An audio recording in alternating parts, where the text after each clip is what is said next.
Okey, jadi dalam video ini saya akan menerangkan bab 9 iaitu penyelesaian segitiga. Okey, so kita masuk subtopik yang pertama iaitu 9.1 petua sinus.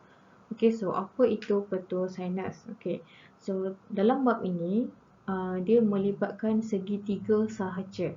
Okey, so petua-petua yang ada dalam bab 9 ni boleh digunakan jika gambar yang diberikan adalah gambar segitiga.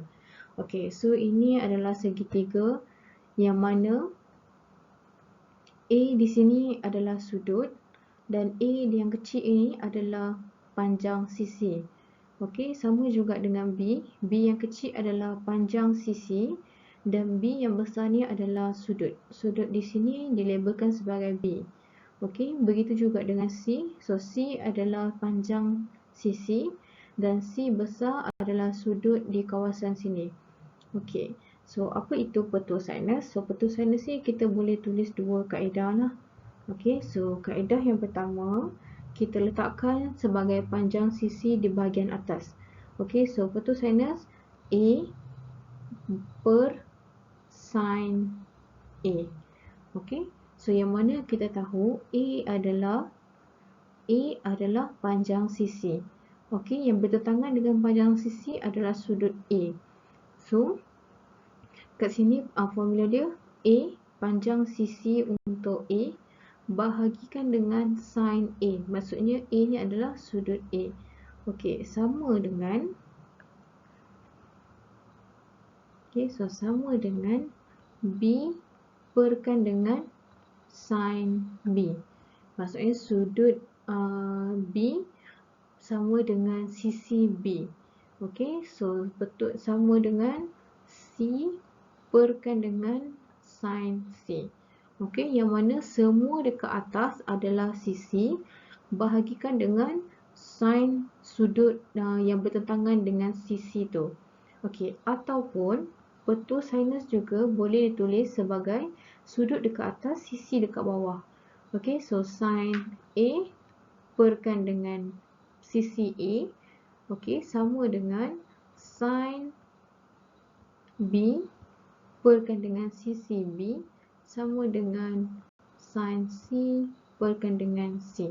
Okey, so petua sinus hanya dua formula ini sahaja. Sama ada tulis sisi dekat atas bahagikan dengan sudut ataupun sudut dekat atas bahagikan dengan sisi. Okay.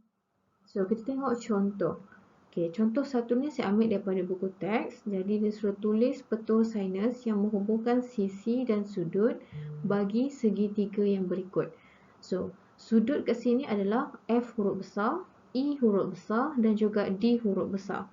Manakala sisi pula D huruf kecil, E huruf kecil dan F huruf kecil. Okey, sorry. Okey, so F huruf besar, D huruf besar dan E huruf besar ni adalah dia punya sudut dalam segitiga dan huruf kecil D, E dan F ni adalah sisi yang terdapat dalam segitiga. Okey, jadi macam mana kita nak tuliskan dia punya petua sinus? So ada dua pilihan, sama ada awak nak tulis sisi dekat atas bahagikan dengan sudut ataupun sudut dekat atas bahagikan dengan sisi. Okey, so soalan A. Okey, kita mulakan dengan sisi D. Okey, so sisi D dia bertentangan dengan sudut dekat D. So D dekat atas bahagikan dengan sin D. Okey, sama dengan kalau E huruf kecil ni bertentangan dengan sudut E. So E dekat atas bahagikan dengan sin E. Okey, sama dengan F, sisi F. Okey, perkan dengan sudut yang bertentangan dengan sisi itu iaitu sin F. Okey, ataupun nak tulis sudut dekat atas, sisi kat bawah pun boleh. Okey, untuk yang B pun sama. Okey, kita buat sudut pula dekat atas.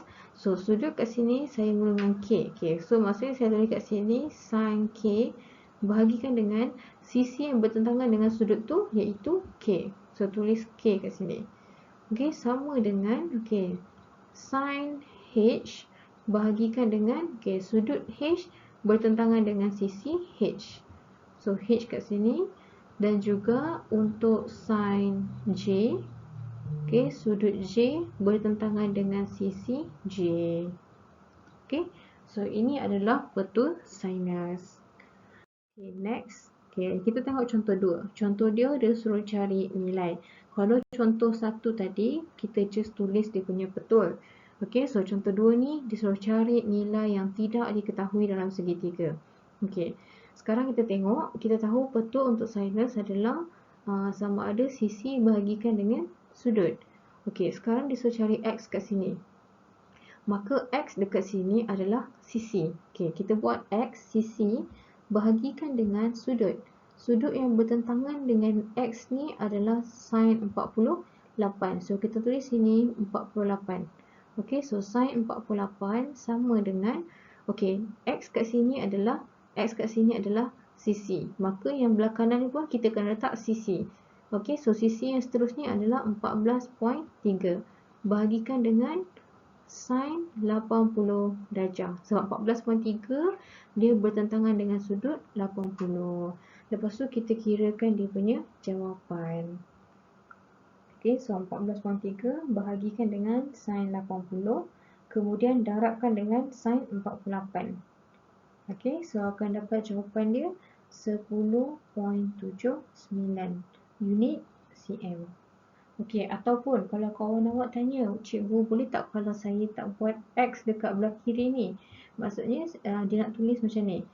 Sin 48 bahagikan dengan X sama dengan sin 80 bahagikan dengan 14.3.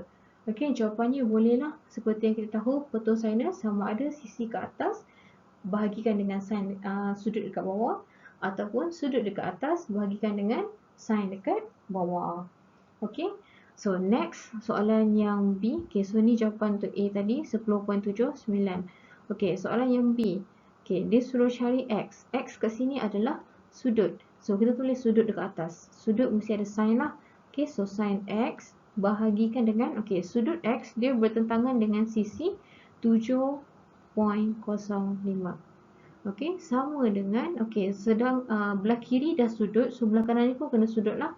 Okey, so sin 55.5 darjah bahagikan dengan, okey, sudut ni bertentangan dengan sisi 6.2. Okey, lepas tu kira dia punya jawapan. So, tekan kalkulator, sin 55.5 bahagikan dengan 6.2 darab 7.05. Lepas tu kita nak carikan sin, okey, dekat sini adalah sin X. Okey, so sin X saya dapat 0.93711. Okey, macam mana kita nak cari nilai X kat sini? So, tekan kalkulator tu mesti sin inverse. Okey, so sin inverse 0.93711. Okey, so tekan je dekat kalkulator tu.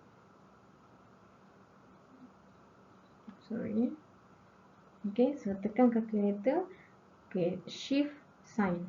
Nanti keluar kalkulator awak sign negatif 1, sign inverse. 0.93711. So dapatlah jawapan kita, sudut dekat X ni adalah 69.57 darjah. Okay, so inilah soalan yang melibatkan betul sinus.